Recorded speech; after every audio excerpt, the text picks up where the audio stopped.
Good morning students. आज मैं आप लोगों को हिंदी व्याकरण में र के रूप के बारे में बताने जा रहे हैं।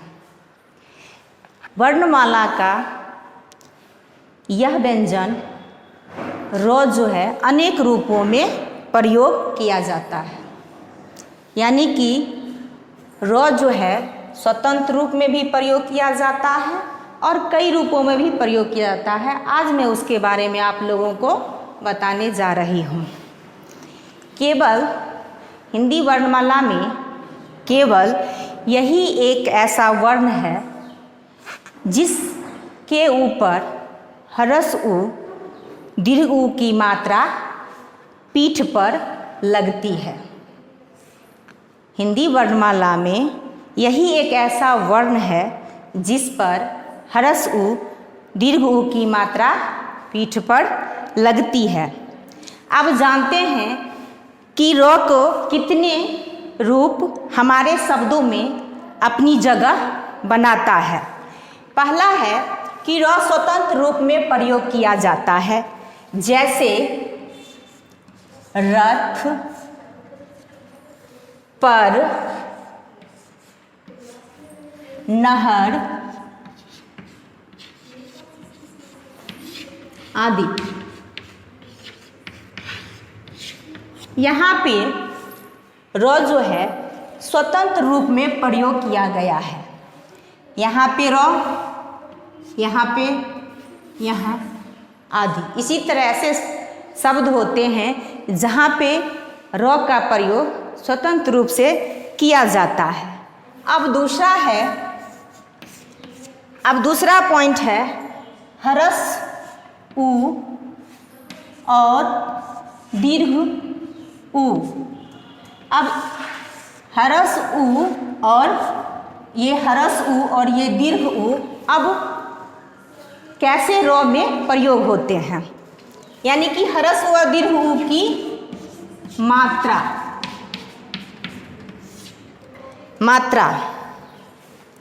अब देखते हैं र में ह्रस्व उ की मात्रा। अब ह्रस्व उ में ये रू हो जाता है, यहाँ पे ये चिन्ह का प्रयोग होगा। और दीर्घ उ में यानी कि र में दीर्घ उ की मात्रा। दीर्घ उ यानी कि ह्रस्व उ में अगर र में ह्रस्व उ की मात्रा हम लगाते हैं तो यहाँ पे ह्रस्व उ वाला यानी कि रू हो जाएगा, और दीर्घ उ की मात्रा लगाते हैं तो दीर्घ उ की मात्रा यहाँ पे रू के रूप में प्रयोग किया जाता है। जैसे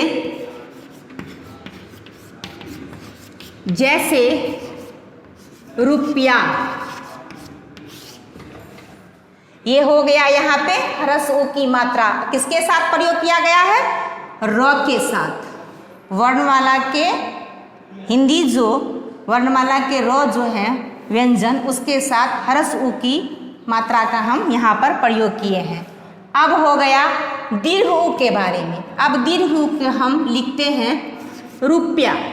यहाँ तो रुपया हो गया, अब लिखते हैं रूप, यानी कि यहाँ पे दीर्घ उ का प्रयोग किया गया है, यानी कि ह्रस्व उ और दीर्घ उ का प्रयोग हम र के साथ किन रूपों में कर सकते हैं। तो नंबर क्या हुआ? नंबर 1 में र का हम स्वतंत्र रूप में प्रयोग कर सकते हैं। दूसरा में हो गया ह्रस्व उ और दीर्घ उ की मात्रा हम इस तरह र में हम प्रयोग कर सकते हैं। अब यहाँ पर आप देखकर समझ सकते हैं इस चीज़ के बारे में। अब तीसरा पॉइंट होता है र का प्रयोग हम किन अर्थों में कर सकते हैं।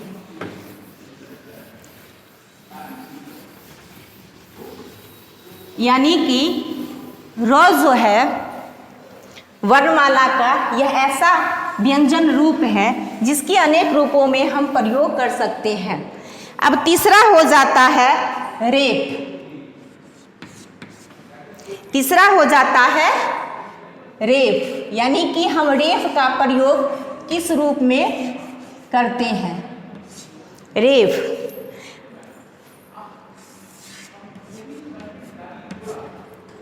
रेफ यानी कि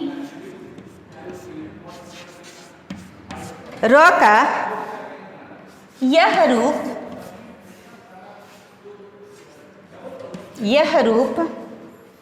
यानी कि हम रेफ के रूप में जैसे हम प्रयोग करते हैं, यानी कि रेफ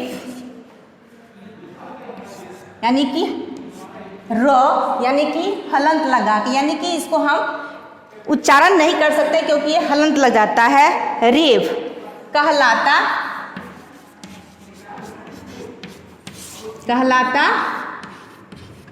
है।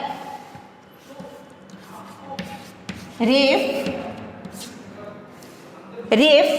यानी स्वर रहित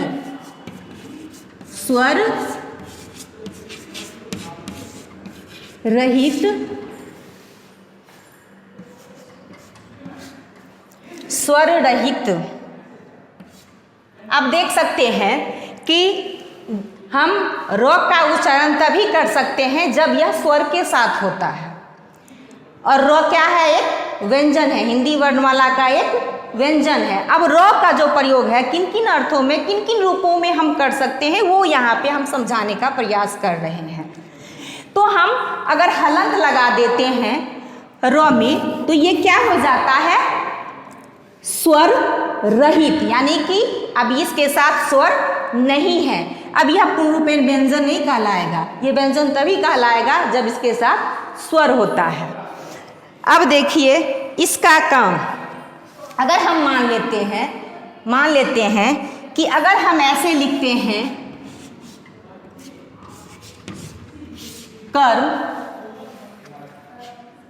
तो ये गलत हो जाएगा। अगर हम इस तरह का यानी कि स्वर रहित के रूप में अगर यहाँ हम र का प्रयोग करेंगे तो ये गलत हो जाएगा। इसका प्रयोग हम कैसे करते हैं? रेफ के रूप में, यानी कि कर्म। अब उसी तरह कार्य, अगर हम कार्य यानी कि र का प्रयोग हम इस तरह करते हैं तो ये गलत हो जाएगा। यह मानक वर्तनी नहीं चलती है, यहाँ पे इस तरह लिखा जाएगा रेफ के रूप में, यानी कि ये र का प्रयोग हम यहाँ रेफ के रूप में किए हैं।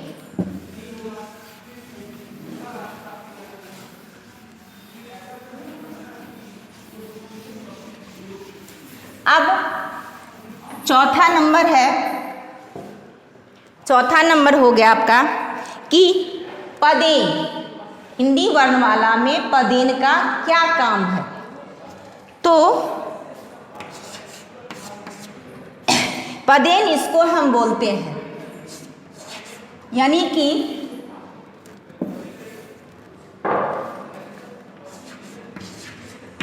इसको हम बोलते हैं पदेन, यानी कि इन चिन्हों को हम क्या बोलते हैं? पदेन। अब पदेन का हम र में कैसे प्रयोग करेंगे? यह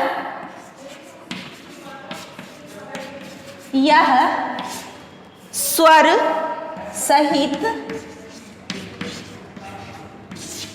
र है। वहाँ पे हम हलंत लगाए थे तो वो स्वर रहित हो गया था, लेकिन यहाँ पे हम हलंत नहीं लगाए हैं तो ये क्या हो गया? यह स्वर सहित र है। अब एक चीज यहाँ पर आपको ध्यान देना होगा कि अपने से पहले, यानी कि ये अपने से पहले आने वाले स्वर, अपने से पहले आने वाले स्वर रहित व्यंजन की मदद करता है। यानी कि अपने से आने वाले पहले स्वर रहित व्यंजन की मदद करता है।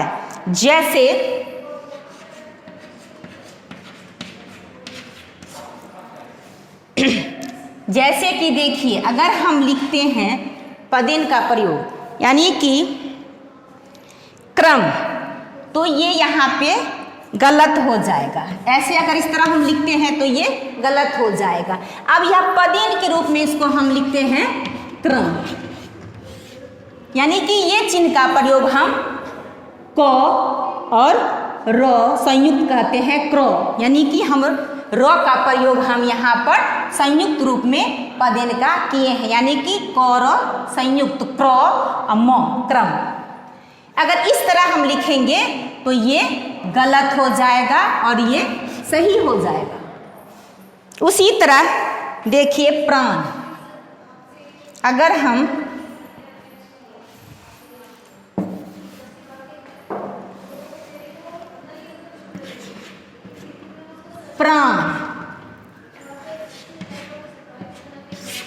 प्राण लिखते हैं तो कहता है कि अपने से पहले आने वाले स्वर रहित व्यंजनों की यह मदद करता है। तो प्राण, तो इस तरह हम लिखेंगे तो ये गलत हो जाएगा। इसको हम कैसे लिखेंगे? पर संयुक्त आकार और न प्राण, यानी कि प के साथ र का संयुक्त होना, यानी कि इस तरह का जो है ये मानक रूप यहाँ पे संयुक्त हो जाता है। र यहाँ पे प के साथ संयुक्त हो जाता है। अब आगे हम चलते हैं। यह र का प्रयोग हम किन किन रूपों में कर सकते हैं, यहाँ पर यह समझाया गया है। 5वां नंबर है कि हम इस तरह का चिन्ह जो है, यानी कि इसको भी हम पदेन ही बोलते हैं।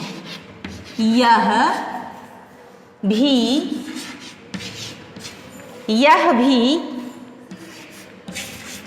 पदेन र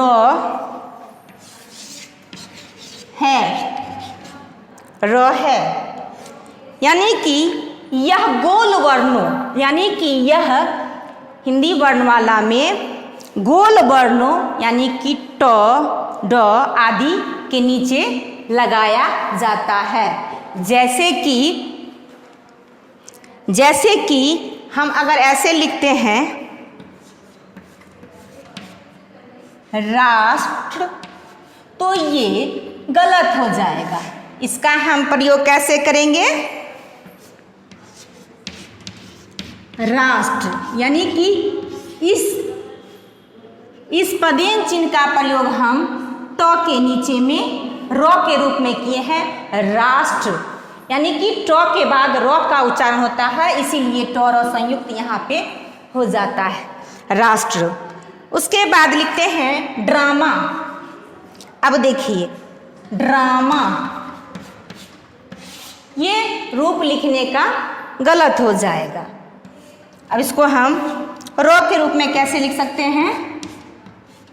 ड्रामा, यानी कि कहता है कि गोल वर्ण के नीचे में ये र के रूप में लिखा जाता है।